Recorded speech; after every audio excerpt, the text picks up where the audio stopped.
Hey friends, this is Sophia Locs 4. So friends, I thought right now would be a great opportunity to jump on camera and retwist my hair, as well as talk to you about my week number 4 post hysterectomy. So, two things, just to give you a little background. I've been locked now for almost 8 years. I think it'll be like 8 years in September. And I really have not been doing any new lock content because honestly, it just be feeling like nothing is changing. Like the only thing that's going on with my hair is that it does grow, but the growing has slowed. My hair is probably at my right around my lower back, like tailbone in some areas. However, it has broken off like quite a bit at the tips. So I did cut it a couple months ago, maybe 1 or 2 inches, because it was breaking off so bad. And that's pretty much been the integrity of my hair since I started my locks. So like even this, when my locks were started thin, you can honestly see that I combined them really early on. Like this is one that I probably combined maybe when I was probably 3 years in. So nevertheless, let's go ahead and jump over into my 4 weeks post hysterectomy. Before I say anything else about that, I am using this growth oil with biotin and castor oil in it, the black castor oil. That is what I use when I am doing my hair. Pretty much the only thing that I use for my locks is the castor oil. I typically, just wash my hair with the Tresemme shampoo and conditioner. Oh, and today, I swear, so the reason I thought this would be a good idea to jump on camera now is because today I colored my hair. I touched up these roots. Since I had my hysterectomy 4 weeks ago, I don't know what it's been, but my hair has just been gray, or like I already had some little gray spots, just kind of peeking out, because I will normally color them probably once a year or so.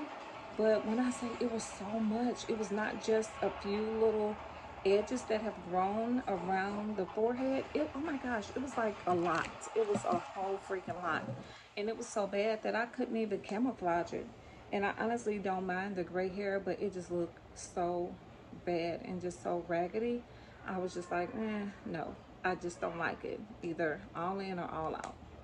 Okay, so the reason I am just doing my hair is because previously, 4 weeks ago, before I got my the hysterectomy, I did get my hair retwisted, and well, a little light retwist. I did not wash my hair. I was like, I'll just wait, because I maintained my hair on my own, and pretty much I just didn't have time, just like working and everything, just preparing for the hysterectomy. I just basically I ran out of time. I could not fit my hair in with my work and school schedule, but nevertheless I was like, okay. I was told by the doctor that I will be out of work maybe 3 months. Did he say 3 months? Yep. It was like anywhere between 2 to 3 months, and I'm like, what on earth could be keeping me out of work for so long with this hysterectomy? But I just figured that I'll just go ahead and schedule it at the end of the spring, like in May, so that I can pretty much heal for the summer. Then come August, I'll be back ready, because I do have a lot, like trips and stuff going on in August. So I call myself being strategic in scheduling it. So I will say, like the first day when I came home, I was in a little pain. I was able to use the help that I did with the family. They did assist me a great deal. I took the hydrocortisone, some Benadryl, because that hydrocortisone, wait a minute, am I saying this? No, hydrocortisone, that's the cream, the codeine. I took the codeine with, followed up with some Benadryl because it did cause me to itch, and then I took the Tylenol as well as the ibuprofen in rotation to kind of manage the pain. So by the second day, I was feeling a lot better. Honestly, by day number 3, I was up.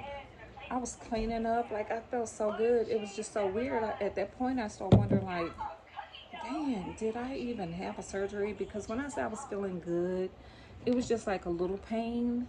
Had I not had my stitches, I would probably not even believe that I had a surgery. Like, I was feeling that type of good. I was just having a little pain. So I could see the glue that was put on my stomach. So I'm like, okay, yes, definitely. It's evident that something was done. But it just did not feel like what everybody, people who I had talked to, have been telling me. So I did talk to a number of individuals, including like my mom and my sister. I'm like, how did you feel though? My mom had her hysterectomy probably 40 some years ago. She was just like, you'll be down for a minute, and you know, I summons your sisters and your brothers and everybody to help you. I'm like, dang, I don't need that much help.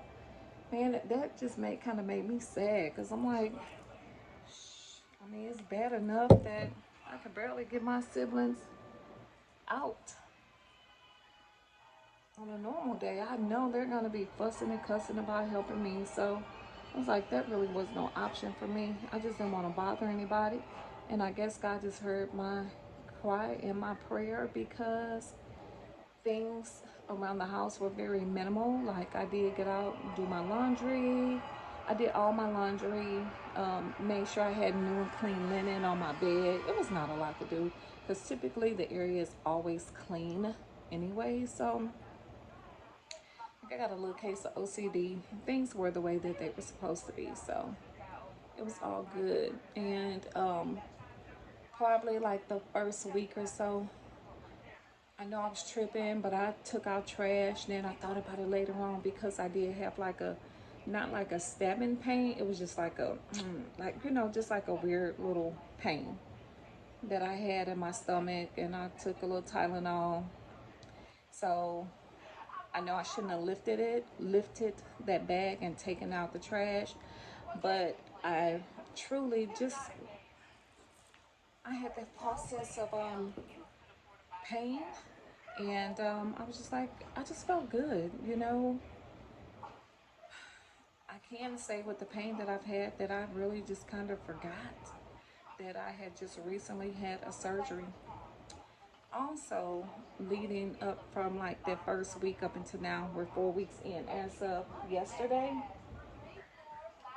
um, when I say that last week I got out and I started driving myself around, so around 3 weeks. Actually, I drove when I had, no, my first week checkup. I had my daughter to take me to my appointment, and then I just chilled. I just went right back to relaxing, because I'm like, you know what, if the doctors say I have to relax for up to 3 months, it gotta be something more than what I'm feeling. Maybe it's just for my mental or something. You know, I'm just gonna take advantage of this time and just relax. So that's where my head was at. So what I did, I just laid down pretty much the entire day. I just laid down, because I know that this is the first opportunity. If it wasn't for the fact that I had this surgery, I would have not been able to chill. I would have not. So my appetite had been really jacked up. Hadn't been able to eat much. It's like my body was rejecting. My body is rejecting most of the food that I like, which my favorites is like pizza and wings. So I figured, if I'm not eating pizza and wings, like, truthfully, is it really gonna hurt me? Absolutely not. I can stand and not eat. But it got so bad where I started trying to, needing to force myself to eat, because I had completely lost my appetite. And eating certain foods made me upchuck, and it was so bad. Like, I could feel my ribs. I was sitting here one day, and I had my arm like this, and then my elbow was like right on my rib cage. It was just so bad. I've lost about 20-25 pounds over the past month. Yesterday I was able to eat a little bit. I went out, got a steak, and had a loaded baked potato. I ate probably a fifth of that steak and a fourth of the baked potato.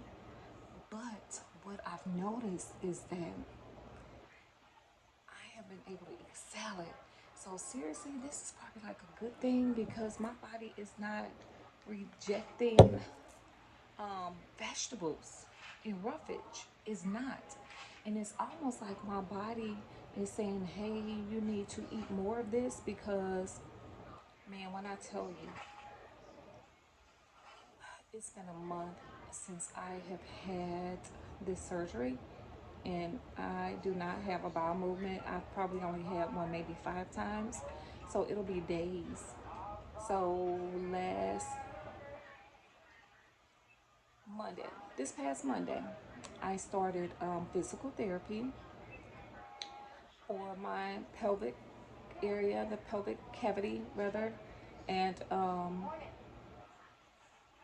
that's just so that I can properly control my bladder. And like sometimes when I have to go, I honestly just have to hurry up and go. So I started physical therapy so that there's no issues with that. And also because I do not have a bowel movement on a consistent basis, like they, the physical therapist was showing me how to do those massages. She's like, man, your stomach is so hard. My stomach is so hard. I do take the Miralax that they gave me. So with, excuse me, the stomach massages and the Miralax, that should be able to assist me in promoting more consistent bowel movement. And that's really what I need, because you should not go more than 72 hours. Should not go more than 72 hours without having a bowel movement. So, and also what I have noticed is that when using the bathroom, just peeing, number one, because of the size and the amount of fibroids that I had, I would go to the bathroom. I would have this urgency, like, oh my gosh, I gotta go. And then once I get there, it's like, like seriously, it's the stream is like a freaking trinkle. Such a waste of me running to the bathroom. Like, man, that was when I said it was getting on my nerves. It was really seriously getting on my nerves. It had just kind of become too much. So because of that urgency, also, like pre-hysterectomy with the number of fibroids, like they were so big, they were just pressing on my bladder. So I always felt like my bladder was not empty, and I always felt like I needed to go. So because of that, I would just time my water. I would drink some in the morning just to kind of promote a bowel movement. And if I didn't have one before I went to work, I probably wouldn't start drinking again until like 11 o'clock. Because that urgency, when I'm busy, I don't have time to break away and run to the bathroom. So it's just what I do. That's just what I did, rather. So nevertheless, I am currently doing this therapy, and hopefully it helps. And I'll just be working on this all summer, kind of help with like the Kegel muscles and just everything that is left down there. And that will also lead me into strengthening my lower belly area. So that's my physical therapy. That's what's going on with that. But while I was there this past Monday, the physical therapist did take a look at my belly button for me, because like I did this other video on just looking at my belly button. Since I had the surgery, I never opened it up. I just figured that the stitches on the inside of my navel was going and healing just as good as the ones on my stomach. Well, one day after shower, no, it wasn't, it was after shower, but I was actually using the bathroom. And I said, let me open up this navel, let me just see, you know, like if I can see the stitches or whatever, because I haven't seen them. And this really bad odor just came out. So I got a mirror and I looked at it. I'm like, man, it got to be infected. So maybe when I'm showering, I was thinking I was just letting the water in there and not really cleaning it, not drying it out. Like I kind of maybe forgot about it. I don't know. But it was just weird. I'm like, that odor just felt like something was infected. It was terrible. And I looked at it and I thought maybe it was like oozing, but come to find out there was no ooze. But so what I did with my navel, I went ahead and washed it out again with Dove, dried it very well, took some Q-tips and some alcohol, cleaned all around it, let it dry, cleaned all around it again, let it dry, went in reverse, cleaned it, went in reverse and cleaned it. Took a little gauze and just put it in my belly button, so in the event that there was some discharge coming from that incision, that it would soak it up. So that was on Sunday night. Therapy was Monday. I told her about it. She took a look inside. Wasn't able to see much, but what she did say was that it did look a little red. So while I was there, the physical therapist was reaching out to my doctor, expressing some concerns. And the doctor ended up telling me, well, calling me the next day, which was Tuesday, and saying that I know when you were here after week number 1 that we did check you out. However, I would much rather, I feel better if I got you in tomorrow to check those stitches out one more time. So I agreed to go in, and that day was Wednesday. Went in Wednesday, and from that Sunday, there was like no other issues after I properly cleaned it. No issues, no concerns. I was just watching it. So I she looked at it, checked, just she did not do a vaginal exam. She had already determined that that was healing the way it needed to heal. After my first week checkup, that was healing properly. She just looked at my stomach and my belly button and she said, nope, everything looks good. And sometimes we are a little afraid of going into that belly button and drying it. However, it is okay to pat it dry. And when you're showering, you have to absolutely not forget to do that, because the stomach is already healing from the inside. So there's no way that we can go into that belly button externally and damage the sutures or anything. There's no way that that can happen. But there's no way of us knowing, because it's kind of, you know, all of this stuff is new to us and we're just kind of learning. But she did state that the way that I took care of it with the soap, rinsing it out, drying it out, letting it dry, the air, getting some good air on it, was exactly what should have been done, and that it looked great. What I thought could have been a little strings of discharge was not discharge. It was actually the sutures, and they would, she said, a couple of the sutures you could see still, and they'll dissolve on its own. So just to keep treating it, I could be a little more aggressive when cleaning it, and just not to worry so much, like I can't hurt it. So that was really a relief. Again, there was no odor, but she did state that sometimes, you know, we get afraid after the surgery, not necessarily knowing what we can do.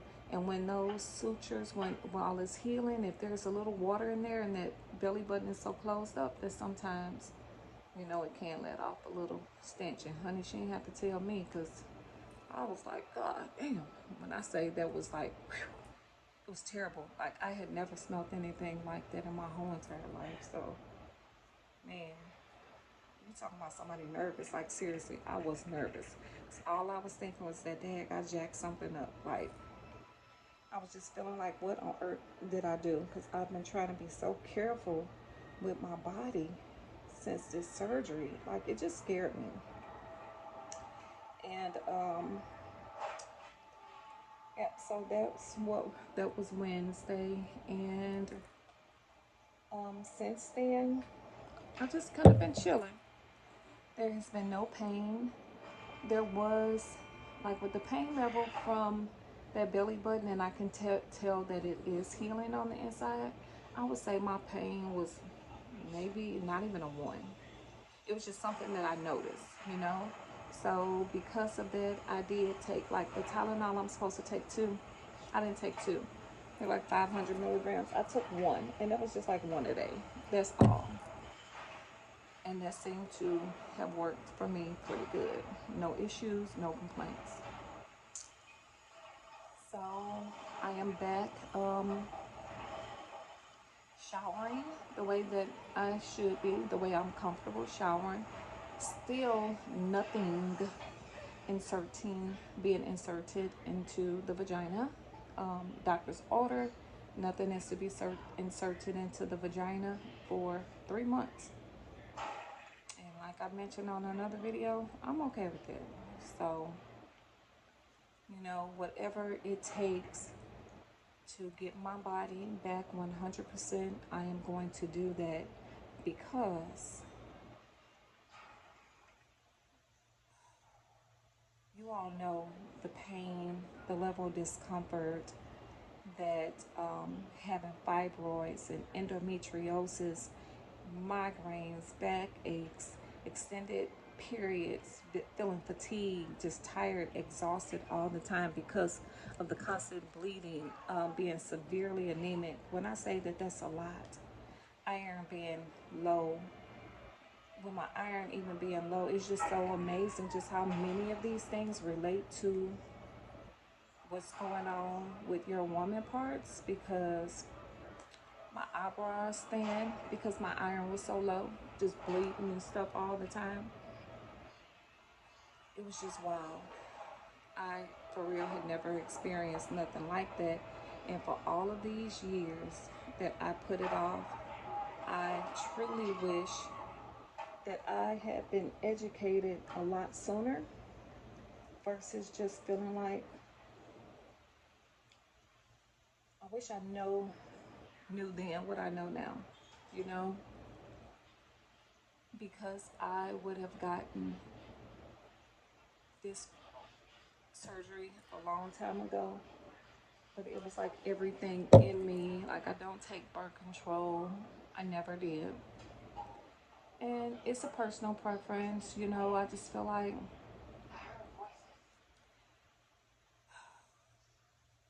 if I'm supposed to have a kid, I'll have that kid. Like, I'm not gonna put myself in a position to have a child with that I'm not supposed to have. Like, you know, personally, when it comes down to my woman parts, I just didn't want to mess with what God has created and given me. So I felt like just doing that procedure was unnatural, and the thought of it, it actually kind of scared me. But again, that's just my personal choice. And I just figured, when I was told that I had to do the emergency C-section, I mean, not C-section, I've never had a C-section, I've had all 3 natural births. But when I was told that I had to do the emergency hysterectomy, I just said, you know what, this is definitely for the best, because this is probably going to save my life. So I need to just get over what I'm feeling. I am not having any more kids. The probability of me even getting pregnant with endometriosis was slim to none. Like, I got my miracle baby while having endometriosis. Um, and he's 18 years old, so maybe 19 years ago, endometriosis had got so bad, and I was just getting a little routine checkup just to make sure that because of so many abnormal pap smears, you go and check just to make sure you don't have any cervical cancer. And I was going to make sure that I did not have any cervical cancer because I had the endometriosis, and um, the fibroids at that time were not big or anything. I was just having what they call polyps. So with the endometriosis and a lot of exercise and moving around, you just bleed all the time. So anyway, during that time, I was just going to make sure that whatever was going on with my body, that it was not cancerous. And I was getting the little procedure done where they scrape the inside of your uterus and then they shoot a little needle up there. And it was a outpatient procedure. But do you know, when I was there with my husband that particular day, he's asking, because we were newly married, he's like asking my doctor, are we going to be able to get a kid? Am I going to be able to have a child with my wife?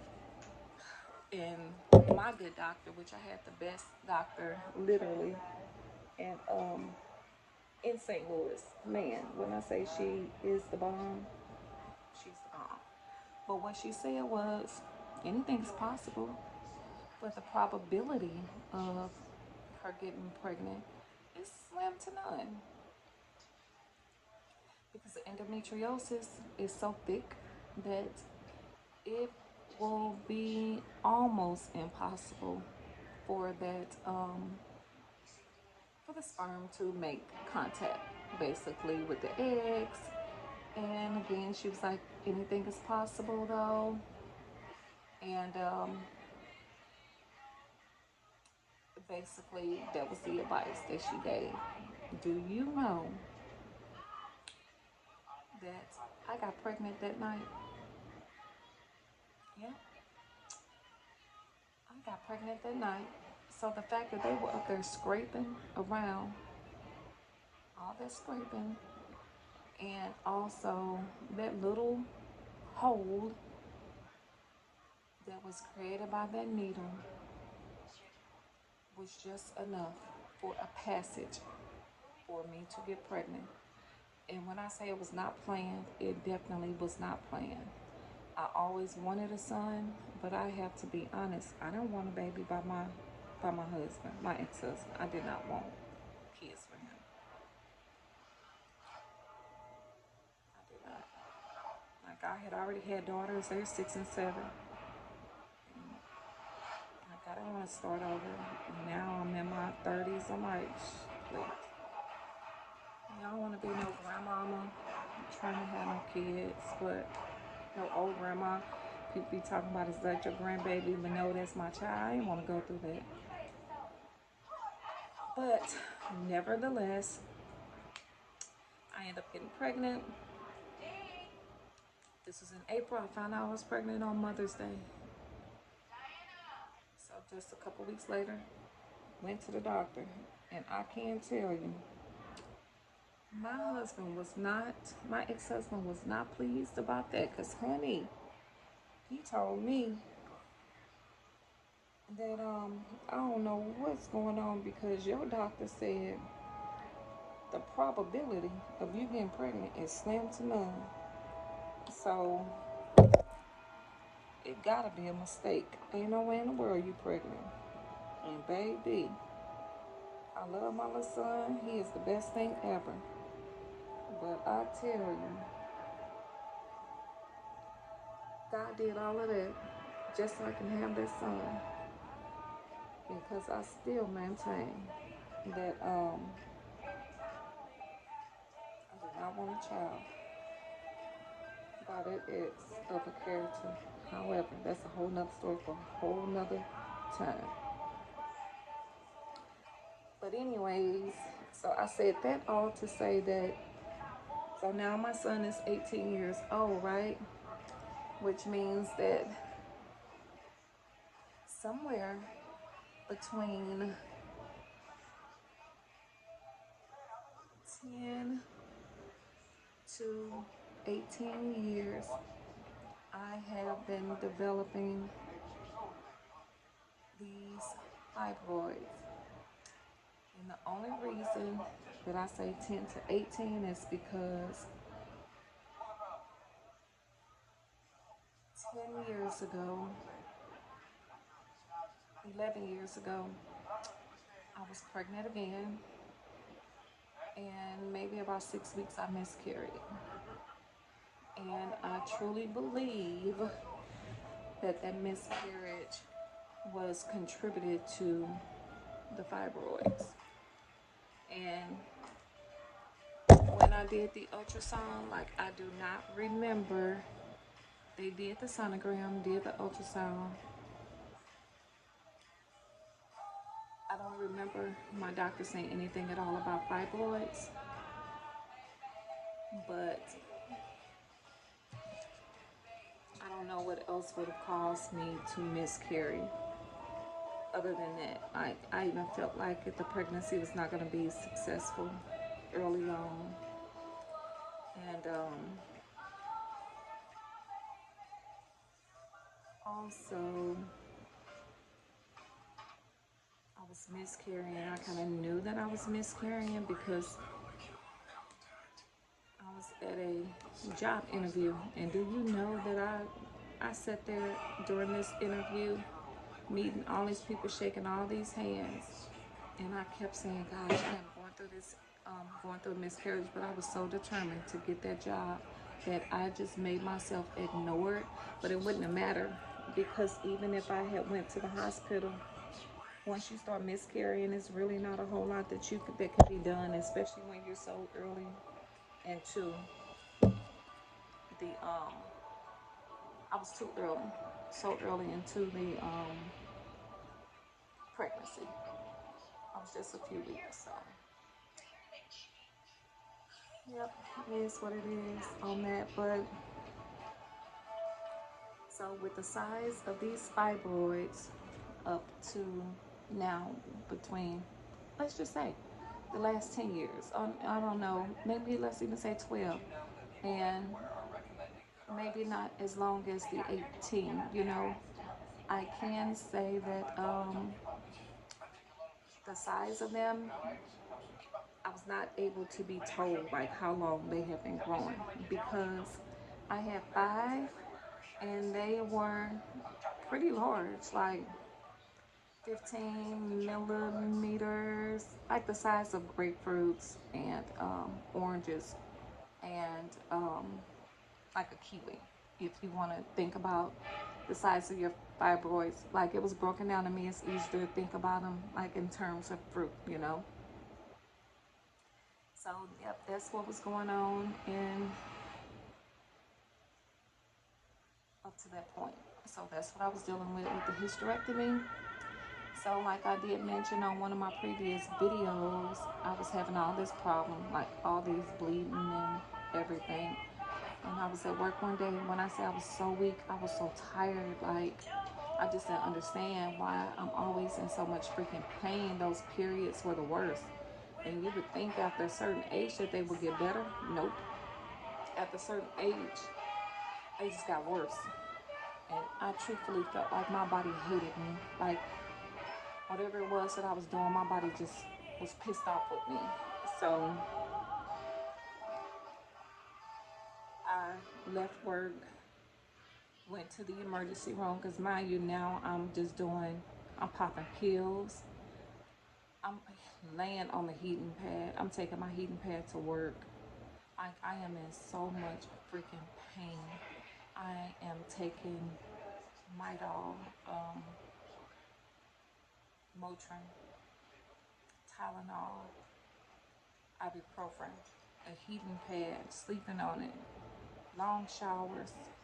My head is constantly hurting. I am wearing those big ass purple pads. can't wear a tampon. There would have been no way in the world I could do a tampon the way I was bleeding. But wearing these tampons, and they were just, it was just a lot. You know, it was a lot. But when I went to the emergency room, I was telling the doctor that I feel like I'm pregnant, but I can't be pregnant because of the amount of blood that I was having. But my stomach was actually contracting. I was actually having contractions where it was cutting off my breath. Like I was literally unable to breathe. I had to practice breathing exercises through the fibroids. And trying to see who was in front of my house. I am literally practicing breathing exercises. I felt like I was pregnant. That's the pain. Like I felt like I was having contractions. And I was even thinking about having contractions like when I was pregnant years ago. Shit, those pains felt worse. Like when I say it was bad, friends, it was terrible. All I could think about is whatever I did that made my body hate me, that I didn't want to go through that anymore. Seriously. I was in just that much pain. So the doctor did an MRI, and doctor did an MRI, and then after the MRI, he came back to me and said, "Wow, you have several large fibroids and some kidney stones. So now you need to get an emergency hysterectomy, and you need it right now." Guys, I know I say to be distracted, but there is some movie on. What on earth is this on? Because I'm not watching it while I'm doing my hair. I'm just like, it's just on. It's called Lovecraft Country. And all I see is this really cute girl. Oh, this old girl from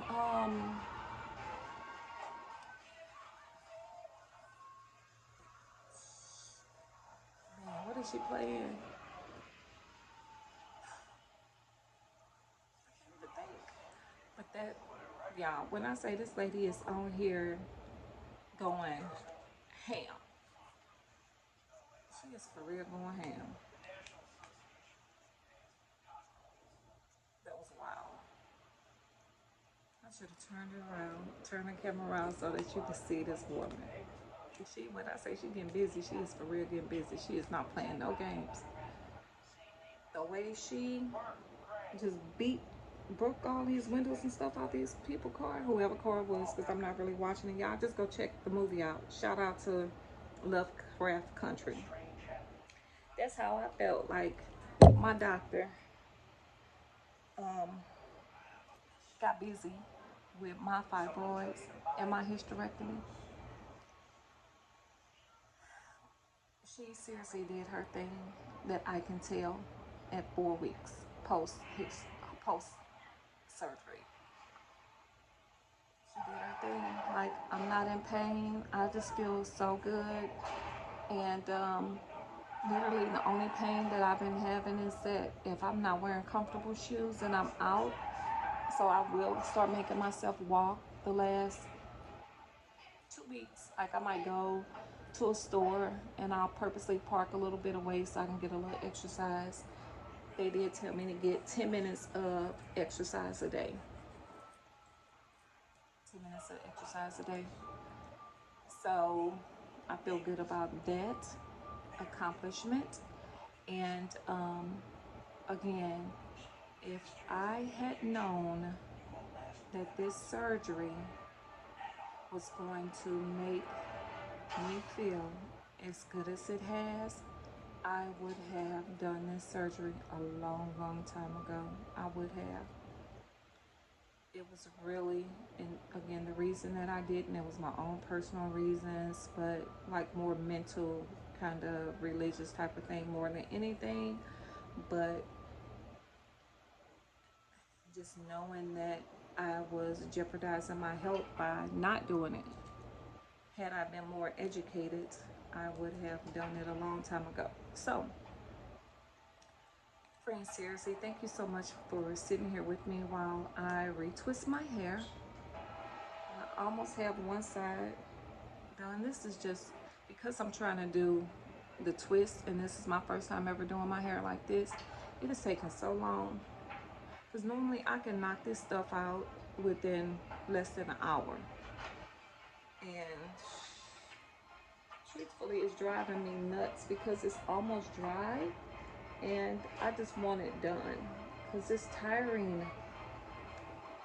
My hair is long, and I am so contemplating cutting it because again, it has broken off so bad. Y'all, like, man, it's broken off so bad. Like those little tips at the bottom, they've been breaking off. And I think it's because I dyed my hair back in 2018. I dyed it red. So the little parts that are weak is where I had color it. I'm sure of it. Because like I said, I have maintained my own locks, and I do not, I don't put a whole bunch of products in my hair. I use the castor oil. Let me show you the one that I'm using.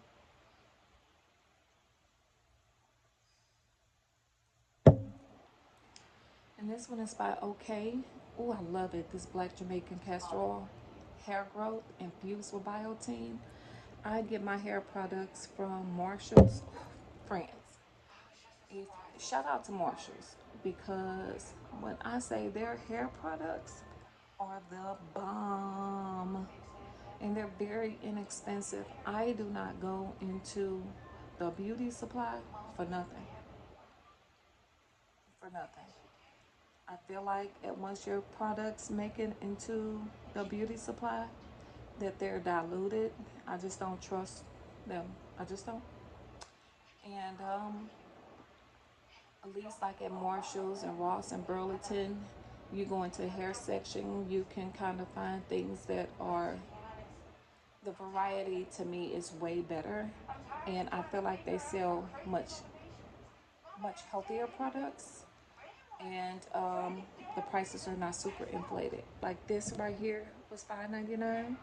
I typically buy products maybe 2 or 3 times a year now, since my hair is growing so long and it start breaking in at the end. So it gives me an opportunity to stand there and kind of just read what's in there, and that makes me feel good. But I think since I've had this, since I have had my surgery, I don't know what it is, but my hair has been drier. Possibly contributed to the fact that I'm not getting a whole lot of nourishment because I can't keep food on my stomach for some reason.